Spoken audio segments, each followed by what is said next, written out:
জাতীয় পার্টির chairman GM কাদের বলেছেন, দ্বাদশ জাতীয় সংসদ নির্বাচনে জাতীয় পার্টিকে জোর করে নির্বাচনে নিয়েছে আওয়ামী লীগ। এতে জাতীয় পার্টি মারাত্মকভাবে ক্ষতিগ্রস্ত হয়েছে।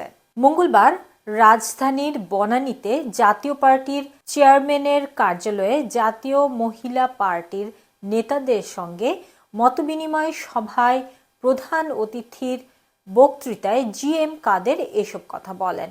জাতীয় পার্টির এক সংবাদ বিজ্ঞপ্তিতে এ তথ্য জানানো হয়। GM কাদের আরও বলেন, গত 17 ডিসেম্বর ছিল প্রার্থিতা প্রত্যাহারের শেষ দিন।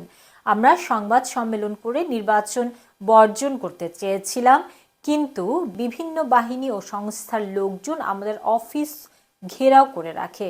আমাদের সংবাদ সম্মেলন করে নির্বাচন বর্জন করতে দেয়নি। জোর করে নির্বাচনে নেওয়ার কারণে আমাদের রাজনীতি ক্ষতিগ্রস্ত হয়েছে। আমরা জনগণের প্রত্যাশা অনুযায়ী নির্বাচন বর্জন করতে পারিনি। জাতীয় পার্টির চেয়ারম্যান আরো বলেন, আওয়ামী লীগের পতন না হলে কোনো দলই বাংলাদেশে থাকতো না, শুধু আওয়ামী লীগ থাকতো। আমরা কখনোই আওয়ামী লীগের দোসর ছিলাম না। জাতীয় পার্টিকে সব সময় ব্ল্যাকমেইল করা হয়েছে। 1990 সালের পর থেকে জাতীয় পার্টি নির্যাতন ও ষড়যন্ত্রের শিকার হয়েছে। সেই ষড়যন্ত্র এখনো চলছে। দুর্নীতি ও দুঃশাসনের জন্য আওয়ামী লীগের পতন হয়েছে বলে দাবি করেন GM কাদের। তিনি বলেন, বৈষম্য সৃষ্টি করে আওয়ামী লীগ শোষণ, লাঞ্ছনা ও বঞ্চনা করে মানুষকে বিরক্ত করছিল। শেখ হাসিনার জন্য আওয়ামী লীগের পতন হয়েছে।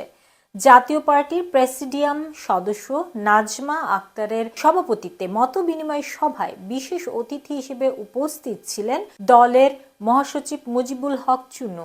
এ সময় আরও উপস্থিত ছিলেন জাতীয় পার্টির প্রেসিডিয়াম সদস্য মীর আব্দুস সবুর, মোহাম্মদ রেজাউল ইসলাম ভুইয়া, মনিরুল ইসলাম প্রমুখ। হিমিকা ইমাম, FM নিউজ, লন্ডন।